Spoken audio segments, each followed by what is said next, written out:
நான் வந்து என்னுடைய கிராமத்தில் சாதாரண ஒரு ஏழை குடும்பத்தை சேர்ந்தவன் தான்.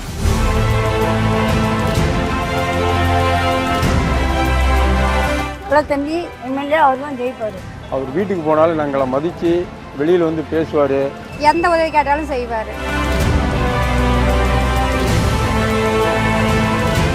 எங்கள் தலைவர் தான் சொல்லுவார், மக்கள் சேவையே மகேசன் சேவை அப்படின்னு சொல்லுவார். அந்த இதில் புரட்சித் தலைவர் எம்ஜிஆர், புரட்சித் தலைவர் அம்மா, புரட்சி தமிழர் அண்ணன் எடப்பாடியார் இவங்களுடைய பெயரை காப்பாற்றி வைத்திருக்கிறேன் இந்த தொகுதியில்.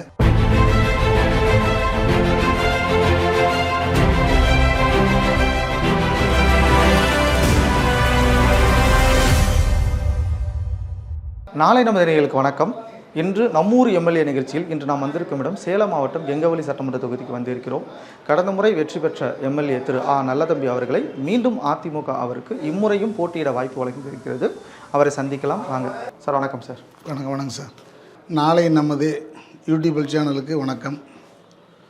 பொன்மனச்செம்மல் புரட்சி தலைவர் எம்ஜிஆர், இதய தெய்வம் புரட்சி தலைவி அம்மா இருபெரும் தெய்வங்களையும் வணங்கி மாண்புமிகு முன்னாள் முதலமைச்சரும் சட்டமன்ற எதிர்க்கட்சி தலைவரும் கழகத்தின் நிரந்தர பொதுச் செயலாளரும் 2026 வருங்கால தமிழகத்தின் முதலமைச்சரும் புரட்சி தமிழர் ஐயா எடப்பாடியாரை வணங்கி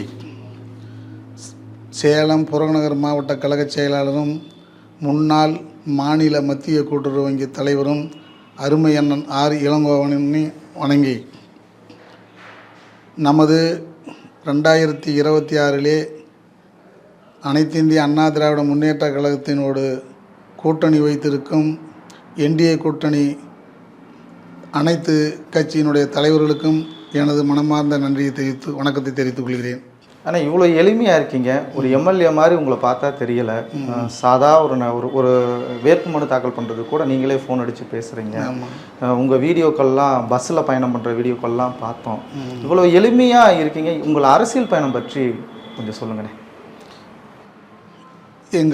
எங்கள் அப்பா காலத்திலே அவர் பயங்கரமான ஏடிஎம்கே. அவர் வந்து எம்ஜிஆர்னுடைய விசுவாசி. எம்ஜிஆர் எங்கே மாநாடு போட்டாலும் அந்த மாநாட்டுக்கெலாம் எங்கள் அப்பா செல்வார். அதே போல் அந்த குடும்பத்தில் நானும் வந்து 1985 அந்த கழகத்திலே நானும் இயங்கி வந்தேன். இயங்கி வரும்போது எனக்கு வந்து 2000 வந்து எனதுனுடைய கிராமத்துக்கு எனது கழகத்தில் கிளைக்கழக செயலாளராக கொடுத்தாங்க. அதே போல் 2008 அம்மா பேரவை துணைத் தலைவர் கொடுத்தாங்க, ஒன்றிய அம்மா பேரவை துணைத் தலைவர் கொடுத்தாங்க. அதே போல் 2013 இளைஞரணி ஒன்றிய செயலாளர் தலைவாசல் இளைஞரணி ஒன்றிய செயலாளர் கொடுத்தாங்க. அப்புறம் வந்து நான் வந்து என்னுடைய கிராமத்தில் சாதாரண ஒரு ஏழை குடும்பத்தை சேர்ந்தவன் தான். என்னுடைய தொழில் வந்து வியாபாரம், சேனக்கிழங்கு வியாபாரம் நான் பண்ணிகிட்டு இருந்தேன். அதனால் வந்து அந்த சேனக்கிழங்கு வியாபாரம் பண்ணும்போது நான் தமிழ்நாடு, கேரளா, ஆந்திரா எல்லா பக்கமும் நாங்கள் வந்து அது ஏற்றுமதி செய்வோம். அப்படி செய்யும்போது நாங்கள் அந்த வியாபாரம் பண்ணும்போது மக்களிடத்திலே, விவசாயிகளிடத்திலே நிறையா நான் பழக்கமாகிட்டேன். அதே போல் எங்கள் ஊரில் ஊராட்சியில் வந்து தலைவர் வந்து என்னுடைய சார்பாக தலைவர் 2 முறை தலைவர், 1 முறை கவுன்சிலராக நாங்கள் எங்களுடைய சார்பாக கொண்டு வந்தோம். அப்போ வந்து அந்த பஞ்சாயத்துக்கு தண்ணி பிரச்சனை, சாக்கடை பிரச்சனை, வீட்டு வசதி எந்த பிரச்சனைனாலும் நான் தான் அதெல்லாம் பார்த்து ஒரு 10-15 வருஷமாக அந்த இதெல்லாம் பார்த்துட்டு இருக்கும்போது எனக்கு வந்து மக்களுடைய தொடர்பு எல்லாம் நிறைய அதிகமாகிடுச்சு. நானும் வந்து மக்களுடைய விசுவாசியாகவும் இருந்தேன். அதனால் வந்து அப்படியே படிப்படியாக வந்து எங்களது கோவிந்தம்பாளையம் கிராமத்தை வந்து எஸ்சி தொகுதியாக கொண்டு வந்தாங்க உள்ளாட்சி எலெக்ஷனுக்கு. அப்போ வந்து நான் நின்னேன். 2300 வாக்குகள் போலிங் ஆச்சு. 1900 வாக்குகள் வித்தியாசத்தில் நான் வெற்றி பெற்றேன். தலைவராக வந்து 1 வருஷம் இருந்தேன். அப்புறம் மாண்புமிகு புரட்சி தமிழர் ஐயா எடப்பாடியாரும் எங்களது மாவட்ட கழக செயலர் அருமை அண்ணன் இளங்கோவனும் எனக்கு வந்து ஒரு 2021 ஒரு வாய்ப்பு கொடுத்தாங்க. அப்போ வந்து அந்த தலைவர் பதவியை ராஜினாமா பண்ணிவிட்டு அப்போ 2021 நான் நின்னேன். என்னை எதிர்த்து நின்ன வேட்பாளர் வந்து சேலம் முன்னாள் மேயர் ரேகா பிரியதர்ஷினி. நான் மக்களிடத்திலே நல்ல அறிமுகமானவன். அதே போல் ஐயா புரட்சித் தலைவர் ஐயானுடைய மக்களுக்கு எல்லாம் தெரியும். அதே போல் எங்களுடைய மாவட்ட கலைச்செயலர் அருமை அண்ணன் ஆர் இளங்கோவன் எங்கள் குடும்பத்துக்கு எனக்கு ஒரு குரு. அவர் வந்து முகத்தை காட்டினவே இந்த தொகுதிக்கு நல்லா ஒரு மக்கள் இடத்துல நல்ல ஒரு செல்வாக்கு இருக்குது. அந்த இதெல்லாம் வச்சு தான் நான் 2021 சட்டமன்ற உறுப்பினர் ஆனேன். அம்மாவை நேரில் பார்த்துருக்கீங்களா? 2016 எனக்கு வாய்ப்பு கொடுத்தாங்க, நேர்காணலுக்கு வாய்ப்பு கொடுத்தாங்க. நம்ம தான் ஃபஸ்ட்டில் இருந்தோம், எனக்கு தான் ஃபஸ்ட்டில் இருந்தது ஆதரவு. ஆனால் சில துரோகிகள் கூட இருந்து நம்மளை பழி வாங்கிட்டாங்க. ஆனால் அம்மாவை பார்த்து அதெல்லாம் நேரடியாக பார்த்து அம்மாவோட ஆசீர்வாதம் வாங்கினேன். வாழ்க வாழ்க வாழ்க, நல்லா இருங்கன்னாங்க. திரும்ப வரும்போதும் அம்மாக்கிட்ட ஆசீர்வாதம் வாங்கினேன். போயிட்டு வாங்க நல்லா அப்படின்னு சொன்னாங்க. நல்ல தம்பி எம்எல்ஏ அவர் தான் ஜெயிப்பார். எம்எல்ஏ அண்ணா நல்லவர், நல்லதை செய்வார். இந்த இதில் அவர் தான் வருவார். சாதாரணமாக ஒரு சாதாரண ஒரு மக்கள் மாதிரி தான் அவர் இருப்பார். அவர் வருவார். அவர் வீட்டுக்கு போனாலும் நாங்களை மதித்து வெளியில் வந்து பேசுவார். எங்களோட அவரும் பகிர்ந்து கலந்து கொள்வார். ஏதாவது எங்களுக்கு தேவைன்னு கேட்டாலும் உடனடியாக வந்து பார்ப்பார். நிலத்தை பற்றி நல்லாட்சியை கொண்டாந்து தரணும். க்ளோஸாக ஃப்ரெண்ட்ஷிப்பாக பேசுவார். ஒரு எம்எல்ஏங்கிற மாதிரிலாம் இருக்க மாட்டார். சாதாரணமாக மக்களுடைய சாதாரணமாக பேசுவார். நல்லா பழகுவார். எந்த உதவி கேட்டாலும் செய்வார். சாதாரணமாக எல்லாத்துக்கூடையும் குடிமக்களோடு சேர்ந்து வருவார். சேர்ந்து அவருடைய எம்எல்ஏங்கிற தகுதி அவர் காட்ட மாட்டார். இப்போ குடிமக்கள் தன்மையில் காட்டுவார். ஆனால் இப்போ அம்மா மறைவுக்கு அப்புறம் வந்து அதிமுகங்கிற ஒரு இயக்கமே இருக்காது அப்படின்னு நிறையா பேர் கூக்குரல் இட்டாங்க. ஆனால் இன்றைக்கி ஒரு விவசாய குடும்பத்திலேருந்து வந்து இன்றைக்கி வந்து எதிர்கட்சி தலைவராக இருக்கிறாரு. 4.5 வருஷம் மக்களை ஆண்டிருக்காரு. இன்றைக்கி அவர் வந்து அதை வந்து உடைச்சி எரிஞ்சு இன்றைக்கி அதிமுக நம்மளது தான், இது நமக்கான இயக்கம் அப்படின்னு சொல்லி அவர் மாற்றிருக்காருன்னு அவரோட சாணக்கியத்தனத்தை எப்படி நீங்கள் பார்க்குறீங்க? எப்படி பார்க்குறேன்னா, அம்மா இருக்கும்போதே எடப்பாடி பழனிசாமின்னா அம்மாவுக்கு ஒரு இது. 1991 சேவல் சின்னத்தில் நின்று அம்மாவோட வெற்றி பெற்று சட்டமன்றத்துக்கு போனார். அதனால் வந்து அப்பையிலிருந்து எடப்பாடி பழனிசாமின்னாவே அம்மாவுக்கு ஒரு தனி மரியாதை இருக்கும். அப்புறம் திரும்ப வந்து அவர் பல இதெல்லாம் நின்று இது பண்ணாருங்க. அம்மா மறைவுக்கு பிறகு புரட்சித் தலைவர் ஐயா எடப்பாடியார் 4.5 ஆண்டு நல்ல ஒரு ஆட்சி தந்தாங்க. தமிழகத்தில் எங்கே பார்த்தாலும் அவர் நெடுஞ்சாலைத்துறை அமைச்சராகவும் இருந்தார், பிடபிள்யூ அமைச்சராகவும் இருந்தார். நல்ல ஏகப்பட்ட நெடுஞ்சாலைகள், கிராம சாலைகள், நிறைய திட்டங்கள்லாம் பண்ணார். கொரோனா காலத்திலலாம் நான் அப்போ வந்து ஐயா புரட்சித் தலைவர் ஐயா வந்து முதலமைச்சராக இருக்கும்போது நான் 1 வருஷம் தலைவராக இருந்தேன். அப்போ வந்து அந்த கொரோனா காலத்திலலாம் நல்லா ஃபீல்டு ஒர்க் நல்லா பண்ணார் ஐயா. மாஸ்க் கட்டிக்கிட்டு சுகாதாரத்துறை அமைச்சர் அண்ணன் விஜயபாஸ்கர் அவர்களும் அவரும் ஐயா கூட எல்லாம் பயணித்தாங்க. அதே போல் கொரோனா காலத்தில் நானும் தலைவராக இருந்தேன். இப்போ ஊராட்சி மன்ற தலைவராக இருந்தேன். எனக்கு கோயம்புத்தூர்லேயே ஒரு நிறுவனம் வந்து எனக்கு அவார்டு கொடுத்தாங்க. எப்படின்னா, நான் வந்து என்ன பண்ணுவேன், எதுவுமே வந்து சின்சியராக நல்லா ஸ்பீடாக பண்ணுவேன். ஒரு ஆட்டோ ரெடி பண்ணிக்குவேன், அதில் 2 டேங்க் ரெடி பண்ணிக்குவேன், சிண்டெக்ஸ் டேங்கு. அதில் மருந்தை கொட்டி கலந்துக்குவேன். அதிலிருந்து வாட்டர் பாஸ் பண்ணி வீதியாக இது பண்ணி அதை போட்ட இடத்துல அனுப்புனேன். அந்த மாதிரி இதெல்லாம் ஐயா என்னுடைய ஆட்சியில் நான் பண்ணினேன். அதே போல் புரட்சித் தலைவர் ஐயா எடப்பாடியார் வந்து அனைத்து கவர்மெண்ட் அரசு ஊழியர்களுக்கெல்லாம் வீட்டில் இருந்தே பாவம் வெளியில் வராமல் இருக்காங்க அப்படின்ட்டு ஃபுல்லாக அவங்களுக்கெல்லாம் ஒரு அந்த தொகையை சம்பளத்தொகையை அறிவித்தார். அதே போல் ஸ்கூல் படிக்கிற பிள்ளைங்களாம் ஒன்றும் பண்ண முடியாதுன்ட்டு எல்லாமே ஆல் பாஸ் போட்டார். அது வந்து மக்களுக்கு ஒரு பெரிய ஒரு இதாக ஆகிடுச்சு.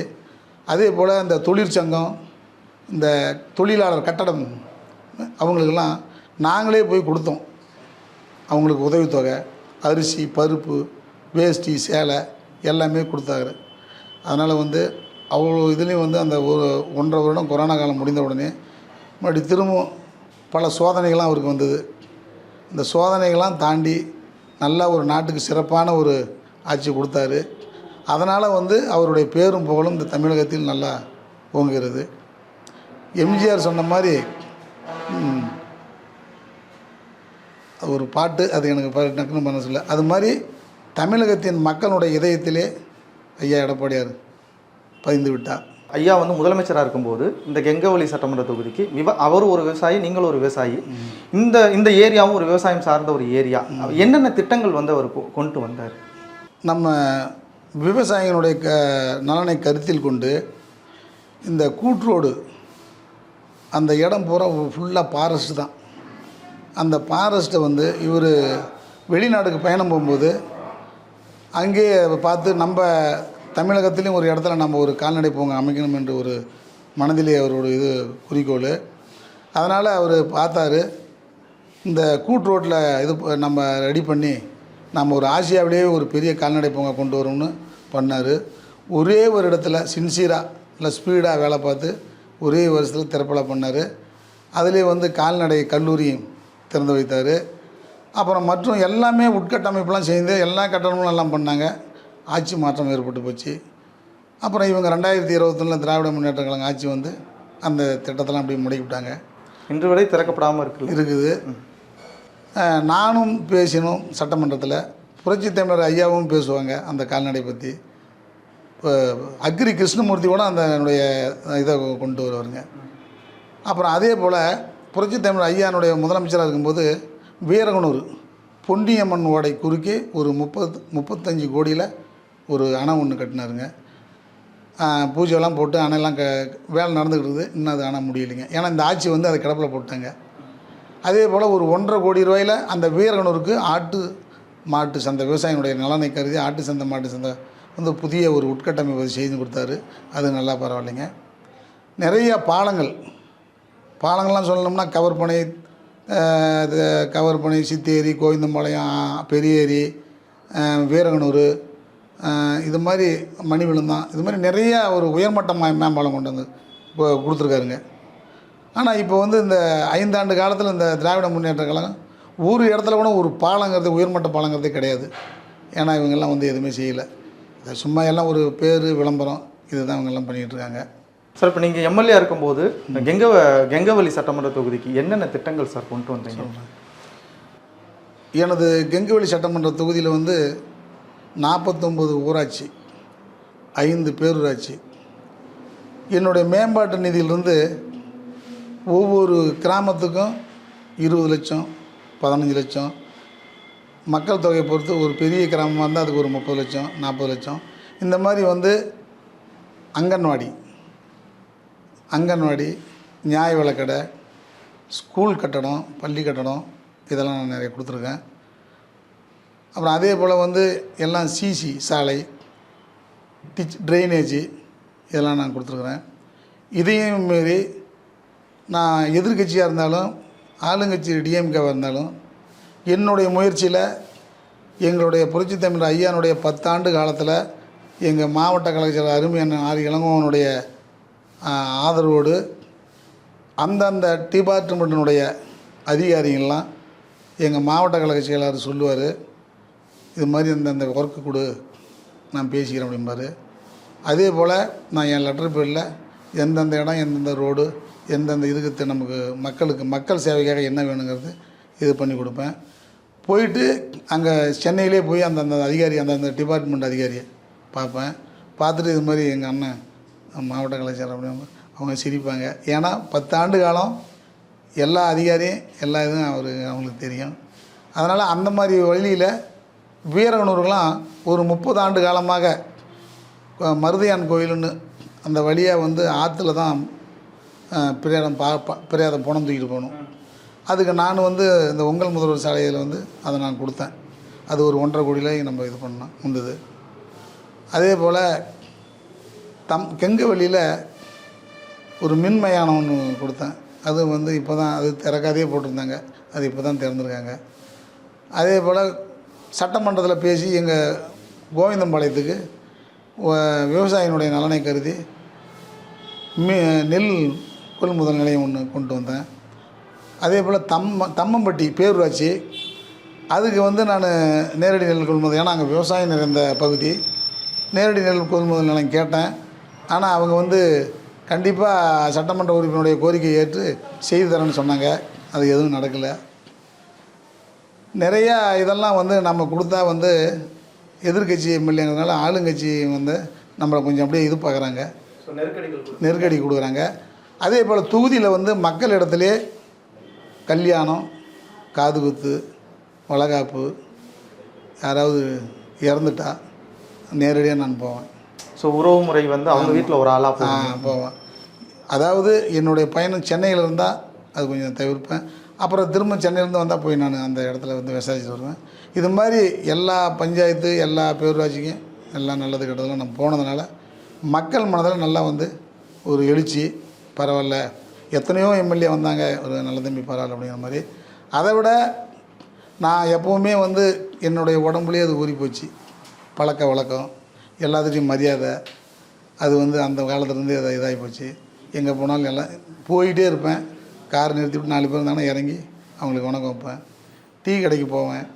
டீ கடைக்கெலாம் எல்லாத்துக்கும் டீ கொடுப்பேன். என்னுடைய இது தான். அதனால் வந்து எல்லாத்துக்கும் கட்சி பாகுபாடு இல்லாத எல்லாத்தையும் யாரை பார்த்தாலும் வணக்கம் வைப்பேன். 2வது சைக்கிளில் போவேன். தலைவாசல் டு கோவிந்தம்பாளையம் 12 கிலோமீட்டர் என் கிராமம்.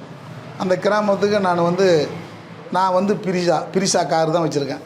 அது நான் வந்து செகண்ட் ஹேண்டாக தான் வாங்கினேன். அப்போ வந்து அந்த கார் இங்கே வந்து இந்த பக்கம் தலைவாசலேருந்து இந்த பக்கம் போனால் காரில் போவேன். மற்ற நேரம்லாம் வந்து நான் டவுன் பஸ் ஏறி எங்கள் ஊருக்கு வந்து 35 நைட்டில் 7ஆம் நம்பர் 1, 6ஆம் நம்பர் 1 இந்த பஸ்லாம் போகும். இந்த பஸ்ஸில் ஏறி பயணம் செய்வேன். அதில் இருக்கிற இந்த பக்கம் இருக்கிற எங்கள் மக்கள்லாம் கேட்பாங்க, ஐயோ எம்எல்ஏ வந்து பஸ்ஸில் வராரு அப்படிம்பாங்க. பஸ்ஸில் வரதுனால தானே உங்களெலாம் நான் பார்க்குறேன் அப்படின்னு சொல்லுவேன்.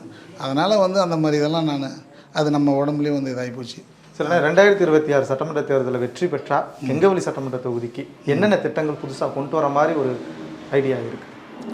2026 சட்டமன்ற தொகுதியில் நான் வெற்றி பெறுவது உறுதி.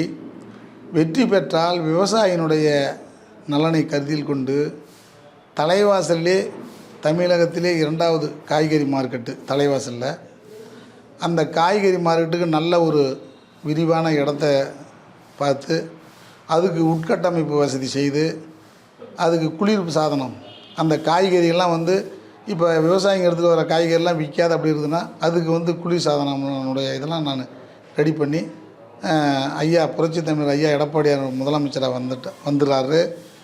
எங்களுடைய மாவட்ட கழகச் அருமை அண்ணன் ஆர் இளங்கோவனுடைய சப்போர்ட்டில் நாங்கள் அவருடைய ஆதரவோடு இந்த மார்க்கெட்டுக்கு நாங்கள் உட்கட்டமைப்பு வச்சு அது ஒரு நல்லா இது பண்ணுவோம். தலைவாசல் ஆரம்ப சுகாதார நிலையத்தை வந்து புரட்சி தமிழர் ஐயா எடப்பாடியார் முதலமைச்சராக வந்தவுடன் மாவட்ட கலாச்சார அருமை அண்ணன் ஆர் இளங்கோவனுடைய முயற்சியில் தலைவாசல் டு சேலம் நெடுஞ்சாலைத்துறையிலே ஒரு அரசு மருத்துவமனையாக கொண்டு வரலான்ட்டு நான் அதை கண்டிப்பாக மக்களுக்காக நான் செய்வேன். அப்புறம் 2வது கெங்கவல்லியில் வந்து இடம் இருக்குது, அரசு இடம், கவர்மெண்ட் இடம் இருக்குது. அவங்க ஒரு கல்லூரி ஒன்று கேட்குறாங்க. கண்டிப்பாக அதுவும் ஐயா புரட்சி தமிழனுடைய எடப்பாடியானுடைய ஆட்சியில் வந்த உடனே அண்ணன் மாவட்ட கலாச்சாரனுடைய என்ன இளங்கோவன் சொல்லாமலே பல கல்லூரிகள் கட்டி கொடுத்தாரு. நீங்கள் சொல்லி கட்டி கொடுக்காம கண்டிப்பாக உண்டுங்க. கேட்டுட்ருக்காங்க மக்களும். அந்த கல்லூரி அதை நம்ம கொண்டு வரலாம். இடமும் இருக்குது. இடமே இல்லைன்னா கூட பார்த்துக்குவாங்க. அப்புறம் 2021 இப்போ இருக்கிற முதலமைச்சர் மு.க. ஸ்டாலின் இங்கே வந்து வாக்குறுதி கொடுத்தாரு. நாங்கள் ஆட்சிக்கு வந்த உடனே கெங்கவல்லிக்கு ஒரு புதிய பேருந்து நிலையம் அமைத்து தருவோம்னாரு. அது இது நாள் வரைக்கும் இல்லை, முடிஞ்சு போச்சு. நாங்கள் புரட்சி தமிழர் ஐயா எடப்பாடியார் முதலமைச்சராக வந்த உடனே அந்த கெங்கவல்லிக்கு நாங்கள் ஒரு புதிய பேருந்து நிலையம் கண்டிப்பாக நாங்கள் மக்களுடைய நலனை கருத்தில் கொண்டு அந்த மக்கள் கெங்கவல்லியில் வந்து நெரிசல் அதெல்லாம் கருத்தில் கொண்டு புதிய பேருந்து நிலையம் அமைத்து தருவோம். அதுக்கு நாங்கள் முழு முயற்சியாக நான் இது பண்ணுவேன். அதே போல் அனைத்து புரட்சி தமிழ் ஐயா எடப்பாடியாருடைய ஆட்சியில் தெடாவூர் பேரூராட்சி, அந்த தெடாவூர் பேரூராட்சியில் ஒரு 8 கோடியில் ஒரு உயர்மட்ட மேம்பாலம், அந்த ஆற்றுக்கு எல்லாம் பொக்லைன் விட்டு டெஸ்ட்லாம் ஓட்டி எல்லாம் டெண்டர் வைக்கிற நேரத்தில் ஆட்சி மாற்றம் ஏற்பட்டு போச்சு. அப்புறம் அப்படியே நின்று போச்சு, கிடப்பில் போட்டாங்க.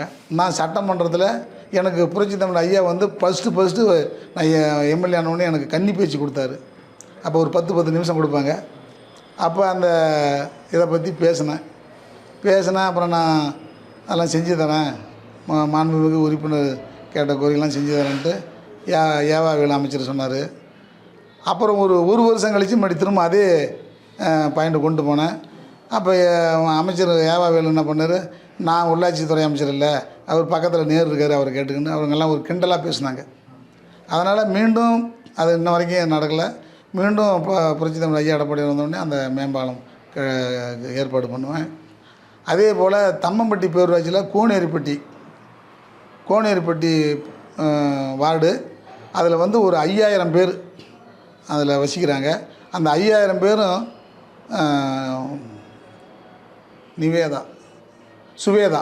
சுவேதானுடைய ஆற்றின் குறுக்க தான் கடந்து புணங்கள்லாம் தூக்கிட்டு போகணும். அவங்க வந்து கோரிக்கை வச்சாங்க அப்போவே. அதையும் நான் சட்டமன்றத்தில் பேசினேன். இது நாள் வரைக்கும் அது பதில் அதுக்கு கிடைக்கல.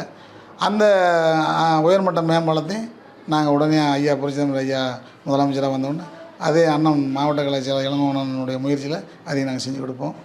அதனால் என்னென்னா என்னுடைய நோக்கம் நம்ம அதாவது தன்னுடைய சுயநலம் இல்லை, மக்களுடைய எங்கள் தலைவர் தான் சொல்லுவார், மக்கள் சேவையே மகேசன் தேவை அப்படின்னு சொல்லுவார். அந்த இதில் நான் வந்து புரட்சி தலைவர் எம்ஜிஆர், புரட்சி தலைவர் அம்மா, புரட்சி தமிழ் அண்ணன் எடப்பாடியார், மாவட்ட கலாச்சாரனுடைய அண்ணன் இளங்கோவன் இவங்களுடைய பெயரை காப்பாற்றி வைத்திருக்கிறேன். இந்த தொகுதியில் எனக்கு வாக்களித்த அனைத்து 2.25 லட்சம் பேர்களுக்கும் நான் அவங்களுடைய மனதிலே நல்ல ஒரு நன்மதிப்பை பெற்றிருக்கிறேன், நல்ல பேர் வைத்திருக்கிறேன். 2026 சட்டமன்ற தேர்தலில் வெற்றி பெற்று மக்களுக்கு பணி செய்ய வாழ்த்துக்கள். கண்டிப்பாக என்னுடைய நோக்கமே மக்களுடையது தான். இந்த தொகுதியில் எந்தெந்த இடம், எந்தெந்த ரோடு, எந்தெந்த இடத்துக்கு என்ன பண்ணணும், எந்தெந்த ஊருக்கு என்ன பண்ணணும், நான் எல்லாம் எனக்கு எல்லாம் அத்துப்படி. என்ன நம்ம எதிர்கட்சி இதில் வந்து வந்ததுனால ஒன்றும் பண்ண முடியல, செய்ய முடியல. அதையும் மீறி அண்ணா மாவட்ட கலைச்செயலர் அண்ணா இளங்கோவனுடைய ஒரு சப்போர்ட்டால் நிறையா எல்லாம் வாங்கிட்டு வந்த திட்டங்கள்லாம் செஞ்சுருக்கிறேன்.